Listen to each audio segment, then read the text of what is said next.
പ്രദേശങ്ങളിൽ കൽപ്പറ്റയിൽ നമ്മൾ സീറ്റ് സെൻ്ററിൽ ഡയാലിസിസ് സെൻ്റർ ഉണ്ട്. അപ്പോൾ അവിടെയുള്ള ആളുകളുടെ കൗണ്ട് കൂടി വരുന്നതും പിന്നെ നിരന്തരമായി നമ്മുടെ ജനങ്ങളിലുള്ള ആളുകൾക്ക് വൃക്കത്തിൻ്റെ രോഗം വന്നതും ബന്ധപ്പെട്ടാണ് നമ്മൾ ഇത്തരത്തിലുള്ള പദ്ധതിയുമായി മുന്നോട്ട് വന്നത്. നമ്മൾ കോഴിക്കോട് CH സെൻ്ററിൻ്റെ അണ്ടർ കരുതലാണ് കാവൽ എന്നൊരു പദ്ധതിയുടെ ഭാഗമായി ഡയാലിസിസ് രഹിത കൽപ്പറ്റ മുനിസിപ്പാലിറ്റി എന്നൊരു പ്രമേയമായിട്ടാണ് നമ്മൾ ഈ പദ്ധതി ആവിഷ്കരിച്ചിട്ടുള്ളത്. അടുത്ത 4 വർഷത്തിനുള്ളിൽ കൽപ്പറ്റ മുനിസിപ്പാലിറ്റിയിൽ ഒരു ഡയാലിസിസ് രോഗി പോലും ഉണ്ടാവരുത് എന്ന ഒരു വലിയ ഉദ്ദേശത്തോടു കൂടിയാണ് നമ്മൾ ഈ പരിപാടി സംഘടിപ്പിച്ചിട്ടുള്ളത്. കൽപ്പറ്റയുടെ വിവിധ പ്രദേശങ്ങളിലായി ഈ കഴിഞ്ഞ 5-ാം തീയതി 2500ഓളം ആളുകൾക്ക് നമ്മൾ 18 ക്ലസ്റ്റർ പോയിന്റുകളിലായി സ്ക്രീനിങ് നടത്തി.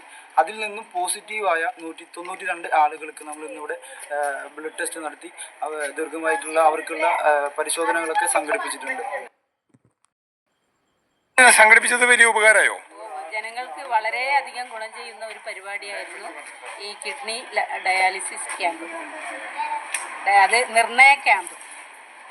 കാരണം ഈ മുനിസിപ്പാലിറ്റിയിലെ എല്ലാ വാർഡുകളിൽ നിന്നും എത്ര ആളുകൾ കിഡ്നി രോഗികളാണെന്ന് കണ്ടെത്താൻ ഈ ഒരു പ്രോഗ്രാമോടെ സാധിച്ചിട്ടുണ്ട്. ജനങ്ങൾക്ക് വളരെയധികം ഉപകാരപ്പെട്ടിട്ടുണ്ട് എന്നാണ് എല്ലാവരുടെയും അഭിപ്രായം. അതായത് ഇപ്പോൾ ഇവിടെ കഴിഞ്ഞ ടെസ്റ്റിൽ 192 ആളുകൾക്ക് നമ്മൾ ബ്ലഡ് ടെസ്റ്റ് നടത്തിയിട്ടുണ്ട്. അപ്പോൾ ഇതിൽ നിന്നും പ്രശ്നങ്ങളുള്ള പോസിറ്റീവുള്ള ആളുകളെ സീറ്റ് സെൻ്റർ ഏറ്റെടുത്തിട്ടുണ്ട്. അവർക്ക് വേണ്ടിയിട്ടുള്ള തുടർ ചികിത്സകളും മുഴുവൻ കാര്യങ്ങളും സീറ്റ് സെൻ്റർ നമ്മൾ സംഘടനയും ഏറ്റെടുത്തിട്ടുണ്ട്.